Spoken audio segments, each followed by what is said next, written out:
여러분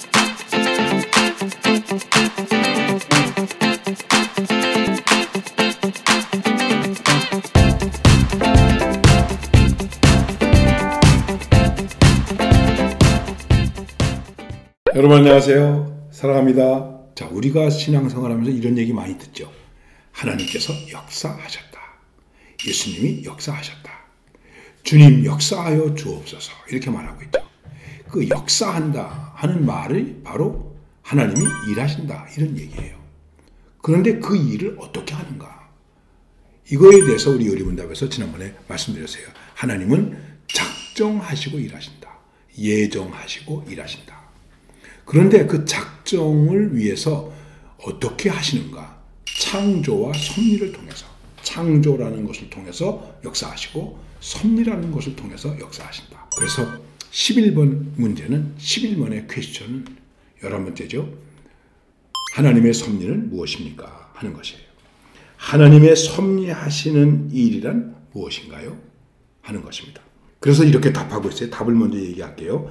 하나님의 섭리하시는 일이란 그분의 최고의 거룩과 지혜와 능력으로 모든 창조물과 그 모든 행동을 보존하시며 다스리시는 것입니다.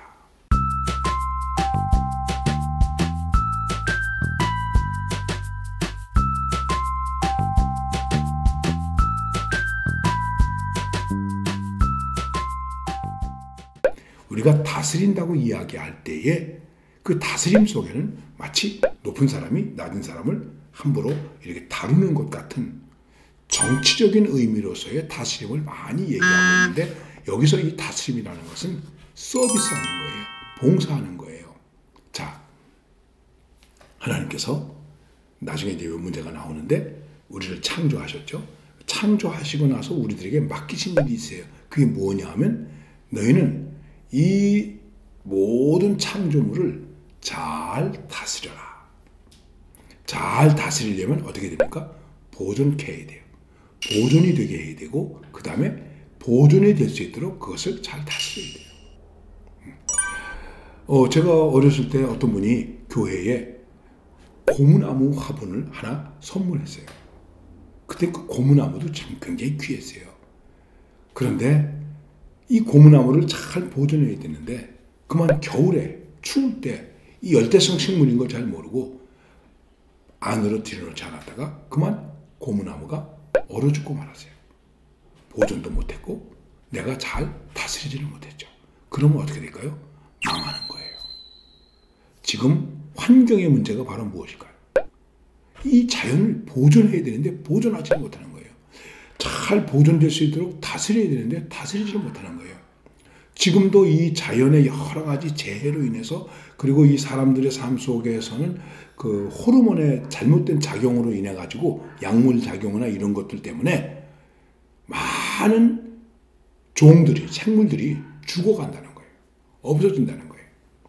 보존하고 다스리는데 문제가 있는 것이죠. 여러분, 여러분의 몸과 마음을 잘 보존하고 잘 다스릴 수 있어야 되는 거예요. 이게 섭리라고 하는 것이에요. 무엇으로 다스리면 좋겠습니까? 거룩함으로, 그리고 지혜로, 그리고 능력으로. 자, 우리의 힘으로 할 수 없으니까는 하나님의 힘으로, 하나님의 능력으로 이런 것을 다스릴 수 있도록 그렇게 해야 돼요. 거룩함이라고 얘기할 때 여러 가지로 말할 수 있지만은 깨끗함으로, 순수함으로 이렇게 얘기할 수 있는 거예요. 여러분, 우리 순수해야 돼요. 깨끗해야 돼요. 그리고 그 다음에 지혜로워야 된다는 것은 잘 적용할 줄 알아야 되는 거예요. 내가 배운 거, 내가 들은 거 잘 적용할 줄 알아야 지혜가 되는 거예요. 아무리 지식이 있어도 그것이 잘 적용되지 못하면 그 사람은 지혜가 없는 거예요. 근데 그거를 나쁜 데 써먹으면 안 되죠. 좋은 데 써먹어야죠. 좋은 데 써먹으려니까 어떻게 돼요? 거룩한 지혜가 되는 거예요. 나쁜 데 써먹으면 거룩한 지혜가 아니라 악한 지혜가 되는 거예요. 그리고 그 나쁜 데 써먹으면 나쁜 능력이 되는 거예요. 좋은 데 써먹으면 좋은 능력이 되는 거예요. 자, 내가 섭리하는 일, 하나님이 섭리하시는데 거룩함과 지혜와 능력, 가장 거룩하고 가장 지혜롭고 가장 큰 능력으로 보존하고 다스리게 한다. 이게 하나님의 섭리예요.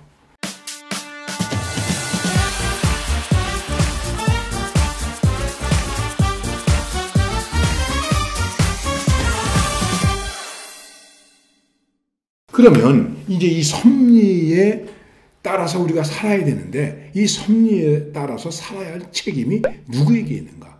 바로 우리에게 있는 거예요. 우리에게 있는 거예요. 그래서 12번째 문제가 무엇이냐면 12번째 문제는 이것이에요.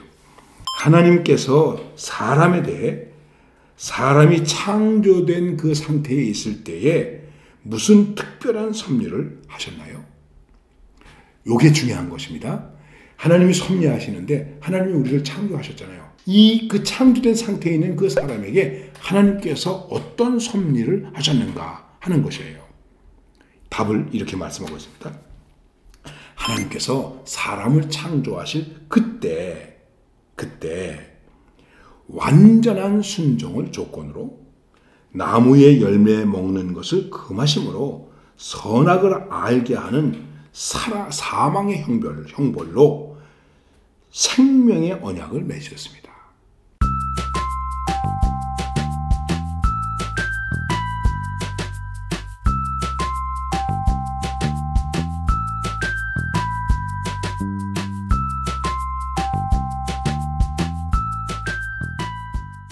여러분, 집을 살 때 계약하죠. 근데 계약을 어기면 어떻게 됩니까?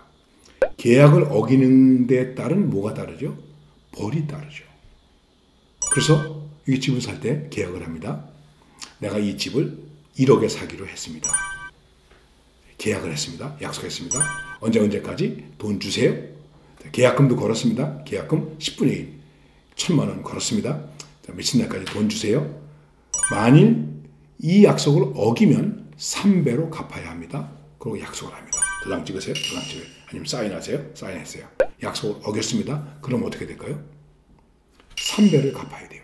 1억이니까 3억을 줘야 되는 거예요. 근데 그때 에이 계약 잘못됐어요. 안 할래요. 이러면 어떻게 되겠습니까? 하나님께서 선악과를 에덴 동산 가운데 드셨는데 이것은 먹지 말라. 먹는 날에는 죽으리라. 그리고 약속을 하신 거예요. 약속을 맺었어요. 여기에 대한 완전한 순종을 조건으로 약속을 맺었어요. 약속을 맺었습니다. 그러면 생각해 보세요. 이 언약은 어떤 언약일까요? 사망의 형벌과 생명의 언약 두 가지가 있는 거예요. 먹는 날에는 죽으리라. 안 먹으면 산다. 그러니까 사망의 형벌과 생명의 언약이 같이 맺어진 거예요. 혹시 여러분이 생각할 때 왜 하나님이 선악과를 만드셨을까? 왜 이것을 먹는데 가만두셨을까? 왜 이랬을까? 우리가 이렇게 얘기하죠. 여러분, 이렇게 얘기하는 것은 하나님과의 약속을 어긴 어리석은 인간의 아주 버르장머리 없는 항변이다. 이렇게 얘기하시는 거예요. 약속은 자기가 어겨놓고. 우리나라 속담에 이런 속담이 있어요. 방구 낀 놈이 큰 소리 치네. 다 같이 모여 방구를 꼈어요. 누가 낀지 모르잖아요. 이 방구 누가 껴서? 냄새 나는데? 방구를 낀 사람이 오히려 야 누구야 이거? 사람들이 이렇게 많이 있는데 말이지 방구 끼고 이게 냄새 나고 그게 뭐야 이거? 아이씨 코 막고 있어야 되겠네. 이럴 수 있지 않겠습니까? 그래서 방구 낀 놈이 큰 소리 친다. 약속은 내가 어겨놓고 왜 이렇게 했습니까? 이게 뭡니까? 그거는 어리석은 인간들이 그렇게 말하는 거예요. 그거 똑똑한 거 아니에요? 지금도 마찬가지입니다. 지금도 이 세상이 제대로 유지되려면 그리고 이 세상이 제대로 잘 다스려지려면 어떻게 해야 되겠습니까? 이 세상의 모든 것 속에 얽혀져 있는 약속들이 있어요. 그 약속을 왜 하고 있을까요? 또 약속을 왜 지켜야 할까요? 보존하기 위해서. 그 다음에 잘 다스리기 위해서. 그렇게 하는 거예요. 이 질서가 무너지기 때문에 이 약속이 무너지기 때문에 오늘 우리에게 문제가 많이 있는 거예요. 여러분 이 문제에 대해서 우리가 깊이 생각해야 돼요. 오늘도 하나님은 우리를 그리고 여러 친구들을 보존해 주시고 여러분을 다스려 주십니다. 이 하나님의 보존과 하나님의 다스림을 받는 사람은 행복한 사람이에요. 행복한 사람이에요. 그리고 이것을 축복받은 사람이라고 말하시는 거예요. 그러니까 잘 받아들이시고 그래서 뭐가 필요하다고요? 믿음으로 알고 믿음으로 이해하는 거예요. 하나님께서 우리를 창조와 섭리로 계속해서 이끌어 주실 줄로 믿습니다. 여러분 축복합니다. 사랑합니다.